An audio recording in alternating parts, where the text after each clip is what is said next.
Então, eu vou começar a contar a história proibida no Brasil, que está sendo negada a vocês, ao público em geral. Qual é essa história? Com o afundamento daquele continente que existia no Oceano Atlântico e com o grande cataclismo, que provavelmente, Carol, não aconteceu há tanto tempo, tipo 10, 12 mil anos, como estão falando agora, como até eu já falei aqui algumas vezes. Se você for ver nos registros antigos, por exemplo, dos gregos, esse grande cataclismo poderia ter acontecido há 3.000, 3.800 anos. O dilúvio grego aconteceu aí.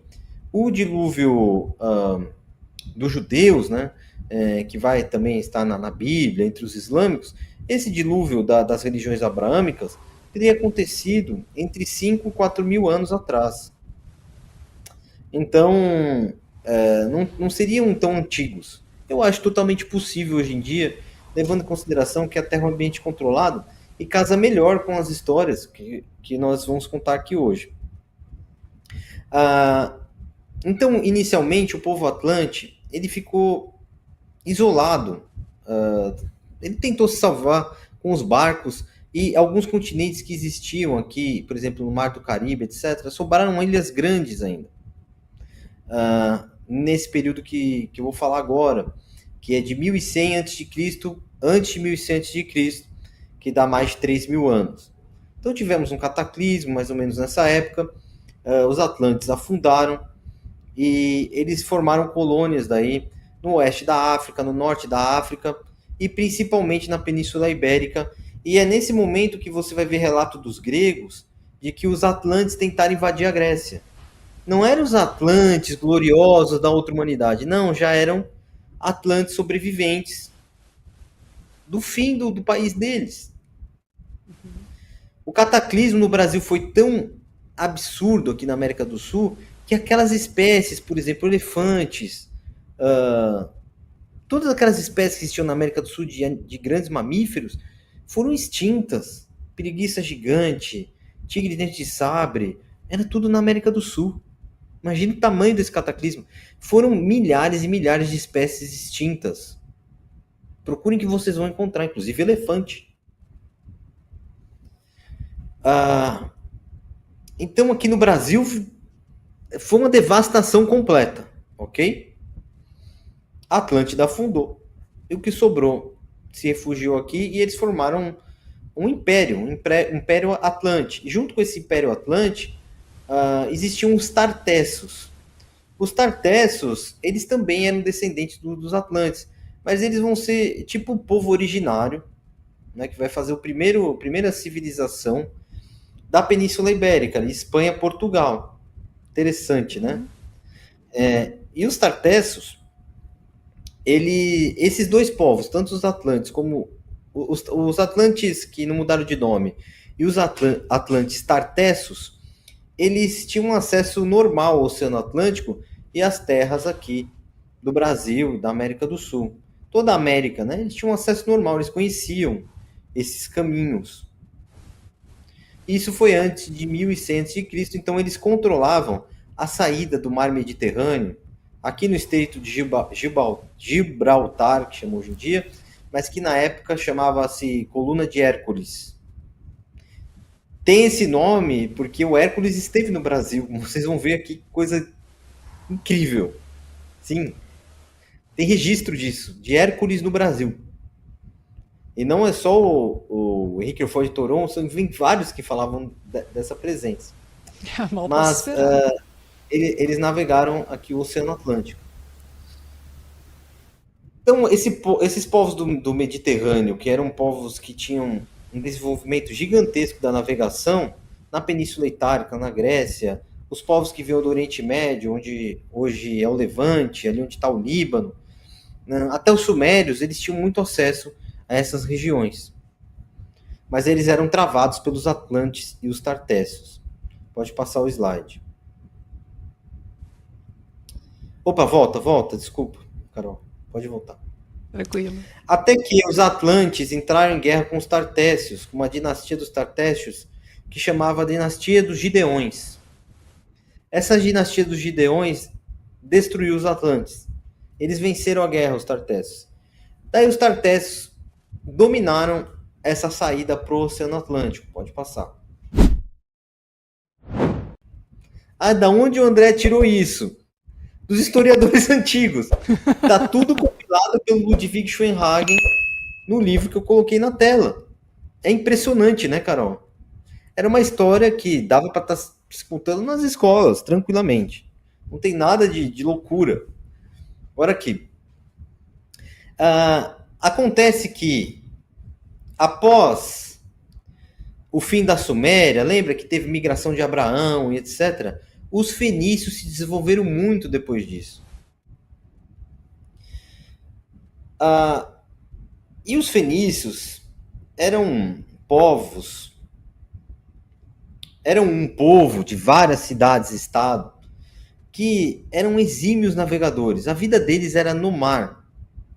Eles não tinham muito território e nem um povo muito grande, mas eles tinham acesso a muitos lugares. E assim eles enriqueceram demais e começaram a fazer parcerias. Qual que era a estratégia diplomática dos fenícios? Não era entrar em guerra com ninguém, mas sim sempre fazer parcerias comerciais, ver os interesses dos povos e fazer trocas comerciais. Foi por isso até que o alfabeto foi desenvolvido, para que houvesse facilidade nessas trocas comerciais. E os fenícios, com esse temperamento diplomático, fizeram uma negociação com os tartécios para ter acesso ao Oceano Atlântico. Mas os fenícios não conseguiram só o acesso ao Oceano Atlântico, os tartécios estavam fechando aqui no Estreito de Gibraltar, nas colunas de Hércules. Eles conseguiram também autorização para chegar ao Brasil. Foram os tartécios que ensinaram, os próprios atlantes tartécios, que ensinaram os fenícios a chegar ao Brasil. Então os fenícios vão chegar ao Brasil com essa negociação com os tartécios em 1100 a.C. E eles chegam primeiramente no Nordeste. É por isso que no Nordeste tem tantas evidências de presença de povos que vêm dessa região. Inscrições de pedra e etc. Tá? Como nós vamos ver aqui. Porque, como nós sabemos, na nossa geografia, o Nordeste é o ponto mais leste do Brasil, mais próximo desses lugares. Então teve a queda dos Atlantes, o acordo com os tartécios, e é nesse contexto que vai surgir a cidade de Cádiz, que existe até hoje. Os fenícios, para aportar os barcos deles mais próximo do Brasil e da América do Sul, onde eles poderiam explorar muitas coisas, e eles já tinham a expertise de ter contatos com povos isolados, eles foram autorizados pelos tartécios de fundar uma colônia na Espanha. Foi aí que foi criado Cádiz. Então Cádiz surge como uma cidade fenícia. A partir daí, os fenícios vão ficar 769 anos vindo até o Brasil. Bom, muita gente vai se perguntar aí com essa história sobre Cartago. Cartago foi uma cidade importante dos fenícios que foi fundada depois de uma luta que existiu na cidade de Tiro. Tá vendo que tem uma cidade aqui, ó, chamada Tiro, na Fenícia? Uhum. Era a cidade mais importante da Fenícia, mais rica. Teve uma briga entre a família real em Tiro, e uma princesa de Tiro resolveu fundar uma cidade no norte da África, que era Cartago. Só que essa briga com a Fenícia Oriental lá, Tiro, Sidom, Biblos, durou um tempo. Então os cartagineses passaram um tempo presos ao mar Mediterrâneo, porque os fenícios não deixavam ele passar a porta aqui. Mas conforme o tempo foi passando, como era um povo muito diplomático, eles entraram em acordo e os cartagineses foram autorizados também a vir até o Brasil. Porque as terras eram tão vastas que eles precisavam de mais pessoas. tinha para todo mundo. É o que eu falo hoje em dia para os arqueólogos, tem para todo mundo, gente. Tem tanta coisa no Brasil para ser achado, e tem para todo mundo, não precisa ficar brigando. E olha só que incrível, né? Eu acho essa história emocionante até. Quando os cartagineses foram liberados, mais um povo chegou aqui no Brasil. Mas antes dos cartagineses, um povo importante esteve aqui também, os egípcios. Porque o que aconteceu? A população da Fenícia não era muito grande. E os egípcios precisavam de ouro, inclusive para enterrar os seus mortos. Porque os egípcios acreditavam que eles iam levar em forma física, depois da vida, as riquezas para o submundo. Eles iam morrer, mas iam ressuscitar em forma física, levando as riquezas para o outro mundo. Então, muitos abastados egípcios eram enterrados com muito ouro. E os fenícios, com essa rota até o Brasil, não davam conta de minerar todo o ouro que os egípcios precisavam. Principalmente, passa o slide, por favor. Principalmente depois dessa negociação que os fenícios fizeram. O rei Irão de Tiro, um rei muito poderoso, que tinha diversos navios, fez uma negociação primeiro com o rei Davi para enriquecer o reino de Israel. Essa negociação, que é bíblica, que vocês vão encontrar na Bíblia, se estendeu e teve o seu apogeu na época do reino de Salomão. É por isso que o reino de Salomão era tão rico. Porque ele foi o maior parceiro do rei Irã de Tiro. Por ter feito essa negociação e o rei Salomão pedindo bastante ouro, cada vez mais ouro, e comprando muitas coisas que vinham desse reino longínquo, os fenícios acabavam não conseguindo também ter esse ouro fino que eles queriam para enterrar os mortos, para movimentar a economia. Porque na época não era essa economia de hoje sem lastro. Precisava ter ouro de verdade. E de onde não bastava uma promessa. Não, precisava ter o metal. Por que o metal era utilizado? Porque as pessoas davam valor para o metal. Não, hoje em dia, você não dá valor para um negócio que não existe. Não tem valor mesmo.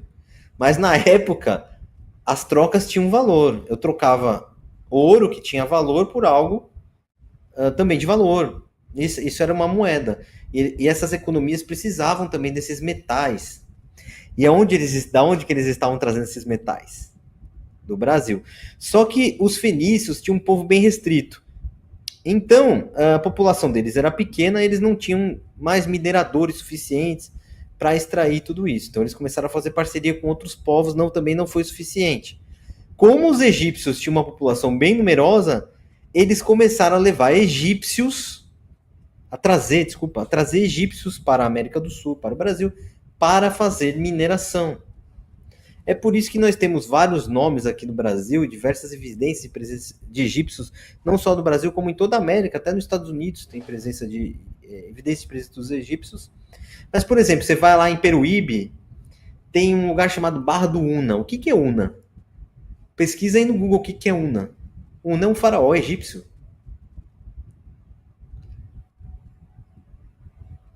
Faraó Unas.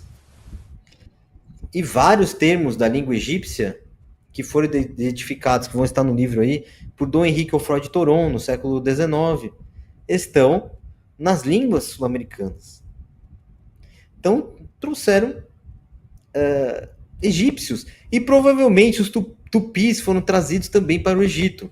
É por isso que se vocês procurarem desenhos em paredes egípcias, parece que tem pessoas daqui da América do Sul presentes no Egito. Nós vemos pessoas pretos, africanos, mas também você vai ver pessoas que parecem os nossos indígenas do litoral, desenhados nas paredes. Talvez eles tenham vindo também para cá, trazidos. Agora nós vamos mais fundo. Nas tábuas de esmeralda, escrito pelo próprio Tote Hermes Trismegisto, está escrito que os Atlantes ajudaram a formar o Novo Egito. Se foram os Atlantes, Carol, quem eram os Atlantes? Brasileiros originais. Da outra humanidade. Os brasileiros originais.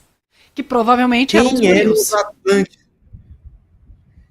Que loucura, gente. Olha o que eles estão começando a entender por que a história do Brasil não pode ser contada.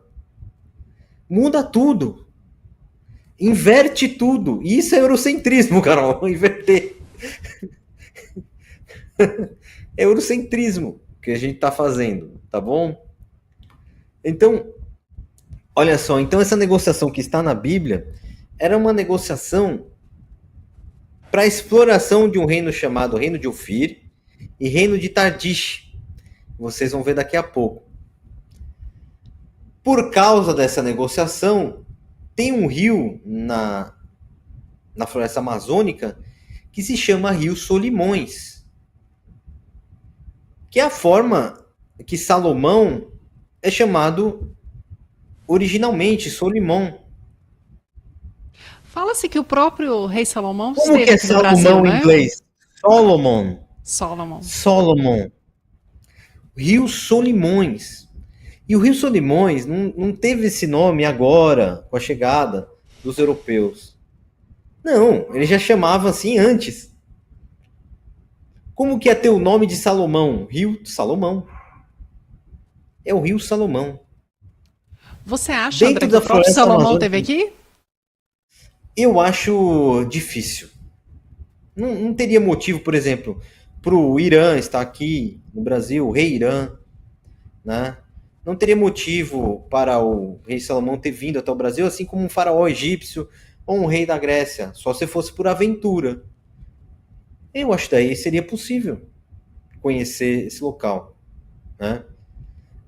Por exemplo, o livro Quebra Nagaste diz que Salomão foi a terras distantes, né?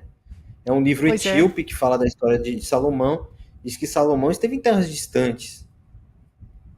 Então, mas esse fato que esse acordo aconteceu e para a exploração do Brasil, o reino de Ofir era no Brasil. De Tardish também. O Tardish não era no Brasil, o Tardish era no Peru. Como vocês vão ver daqui a pouco. Então, essa história é incrível, não é? Não é linda? Mas vamos lá. Não deveria estar sendo ensinado em todas as escolas? Sim. Enquanto a gente está trocando slide, sabe o que eu fico pensando? A gente fala muito sobre a miscigenação aqui no Brasil, né? E nos é contado nos livros escolares que é pela presença dos europeus aqui no Brasil, junto com o processo de escravidão. E eu não estou desconsiderando esse processo, não. Mas ele é muito mais profundo, muito mais bonito, muito mais rico, trazendo essa perspectiva que você traz agora. Sim, pensa só como é que muda totalmente a lógica da composição do nosso povo. Não só da composição do nosso povo, como a valorização dos nativos brasileiros reais. Exatamente. Não são aqueles descendentes de asiáticos, etc., que comprovadamente estão aqui. Mas os nativos reais da América são os Atlantes. Atlantes. Eles não vieram pelo Estreito de Bering. Eles são descendentes de quem? Dos Murios? Qual é a origem deles? Então é muito bonita essa história. E olha só que interessante. No meu livro Arqueologia Proibida no Brasil, eu mostro que eu fiz uma expedição a Minas Gerais, Carmópolis de Minas, onde eu dei de cara com inscrições que pareciam fenícias, mas tinha um número 8 ali. E algumas letras que não estavam no alfabeto fenício. Foi quando eu fui estudar o alfabeto fenício e percebi que o alfabeto fenício ele foi migrando no Mediterrâneo. Todos os povos aderiram ao alfabeto fenício, inclusive os hebreus. O hebraico vem do alfabeto fenício, o grego. A escrita grega vem do alfabeto fenício, latim, tudo vem do alfabeto fenício. Todos os alfabetos. O alfabeto etrusco. Quem eram os etruscos e os tirrênios? Eram povos originários da Península Itálica. São os pré-romanos. Esses povos estiveram no Brasil. E aquela pedra de Carmópolis de Minas Gerais, agora faz todo sentido. Por que faz todo sentido? Porque essa inscrição que inicialmente eu achei que fosse fenícia, que no fim da década de 90, arqueólogos da Universidade Federal de Minas Gerais falaram para o prefeito da cidade, a qual eu entrevistei, que eram inscrições fenícias e sumiram. Eu comecei a estudar melhor e percebi que eram inscrições etruscas. E no meu próprio livro, Endless Lives no canal, eu disse, como que eu vou explicar isso? Etruscos no Brasil. O Schoenhagen explica. Na verdade, é o Schoenhagen estudando os livros antigos. De Diodoro Siculus, por exemplo, que é um historiador romano, que nasceu na Sicília, por isso que ele chama Diodoro da Sicília. Diodoro Siculus. Ele explica tudo isso. E, na verdade, a origem desse povo está ligada a um povo mais misterioso, que os antigos chamavam de pelasgos. Os europeus estão tentando estudar isso até hoje, o que são os pelasgos. Mas era uma confederação de povos do mar, diziam vários povos assim que navegavam muito bem, que estavam na Anatólia, que hoje é a Turquia, na Península Itálica e em outros lugares do Mar Mediterrâneo, na norte da África, que eram povos pelasgos que falavam a mesma língua. E isso tudo o Ludwig Schoenhagen vai explicar no livro. O que é o pelasgo? E a língua dos tupis é a mesma língua deles, basicamente. Nossa. Dos pelasgos. Isso é emocionante, você ter... E esse livro foi escrito, Carol, relembrando, em 1928. É emocionante demais você ver que ele dá uma data para a chegada dos etruscos no Brasil. E os tirrênios. Chega nesse nível de precisão? Nível de precisão com datação. 1050 a.C., a chegada dos tirrênios e dos etruscos ao Brasil. Eles estiveram aqui explorando também, porque os fenícios, como nós narramos, eram povos diplomáticos e não eram tão numerosos, e eles foram permitindo que outros povos estivessem aqui também fazendo exploração. E algum etrusco esteve em Minas Gerais, porque aquela pedra, Carol, ela estava enterrada até os anos 70. E todo mundo fala que é fenício, mas não é fenício. Eu provei lá no livro, né? Etrusco. O 8 era o F do etrusco. Só tem no etrusco. Eu vou mostrar para vocês, tá? Que vocês estão mais ansiosos, eu não sei, não estou vendo o chat, mas vou mostrar para vocês essa pedra. Tá no livro também, ok? E isso apoia totalmente as ideias do Schoenhagen. Nós estamos casando ideias com tanta diferença, né? Mais de 90 anos já. Quase 100 anos. Em 2028, quase 100 anos da publicação do livro do Schoenhagen. Nós estamos casando ideias ainda hoje. Pode passar. Troia está ligada ao Brasil também, que é extremamente emocionante. Troia é uma cidade extremamente importante do mundo antigo. Tiveram 6 guerras de Troia. A cidade foi invadida 6 vezes. E provavelmente a guerra mais importante conhecida do mundo conhecida do mundo antigo é a Guerra de Troia. Porque foi uma guerra que envolveu muitos países, muitos povos. Os fenícios estavam envolvidos também nessa guerra, do lado de Troia e não dos gregos. É por isso que os gregos vão difamar os fenícios, por causa da rivalidade. É muito triste que quem contou a história dos fenícios foram os romanos e os gregos. Os romanos tiveram uma guerra sangrenta com os fenícios, foram as guerras púnicas que formaram Roma grandiosa. A Roma grandiosa foi forjada na guerra com os fenícios, com os cartagineses. E essas guerras fenícias, os fenícios ficaram do lado de Troia e não dos gregos. E depois da guerra de Tiro com Alexandre o Grande, que foi a cidade mais difícil do Alexandre o Grande tomar, foi a cidade de Tiro, dos fenícios também. Então foram essas pessoas que contaram a história deles, coitados. O Eu no Mundo está falando, André tem um conhecido incrível, por isso consegue montar o quebra-cabeça. Na verdade, o que eu estou mostrando para vocês é o ensinamento do Ludwig Schoenhagen, eu não posso trazer isso para mim. Eu estou sendo só o instrutor aqui. uma pessoa que editou, leu o livro profundamente, eu venho lendo esse livro 10 anos e conferindo as fontes. Eu já dei várias aulas sobre esse livro. É por isso que a gente tem que dar os créditos. Esse conhecimento eu adquiri, eu não sou o pesquisador original de tudo isso. Mas eu consultei as fontes que ele coloca lá. Eu posso garantir para vocês que está lá e é impressionante. Vamos lá. Tem uma cidade no Brasil chamada Tutóia. Volta, por favor. Volta um pouquinho. É a ligação com o Brasil. Tem uma cidade no Brasil chamada Tutóia, no Maranhão, que é essa beleza, né? No delta do Rio Parnaíba, com um oceano Atlântico, coisa maravilhosa deve ser essa cidade. Inclusive, a nossa própria próxima expedição, estamos pensando em passar nessa região. Tá? Ah, que legal. Sim, porque tem que ter uma arqueologia proibida. Deve ter coisa legal lá. Deve, tem que ter o 2, né, Carol? Vamos lá. Os fenícios se envolveram na Guerra de Troia, no Lago de Troia, e eles homenagearam Troia pelo mundo, por todo mundo conhecido. Eles fundaram quando Troia perdeu a batalha, eles fundaram várias cidades pelo Mediterrâneo com o nome Troia, mas não foi só no Mediterrâneo, não. Eles fundaram uma cidade no Brasil chamada Tutóia. Então vamos lá. O que significa Tutóia, gente? A cidade de Tiro, em fenício, é Tur. Tiro é em português. Tur é o nome da cidade. E Toia, que é Troia. Então eles deram um nome para uma cidade aqui no Brasil que era tão importante para eles, porque é um porto natural. O nome de Tutóia. Ou seja, Tiro e Troia. E vocês vão tentar estudar o nome dessa cidade, ninguém sabe a origem. Por que ninguém sabe a origem? O Ludwig Schoenhagen sabia. Tur, Troia. Tiro e Troia. Não é lindo, Carol? Pois é, e as pessoas não sabem. E as pessoas dessa cidade não sabem. Olha que loucura isso, André. Você acha bonito esse conhecimento ser negado ao nosso povo?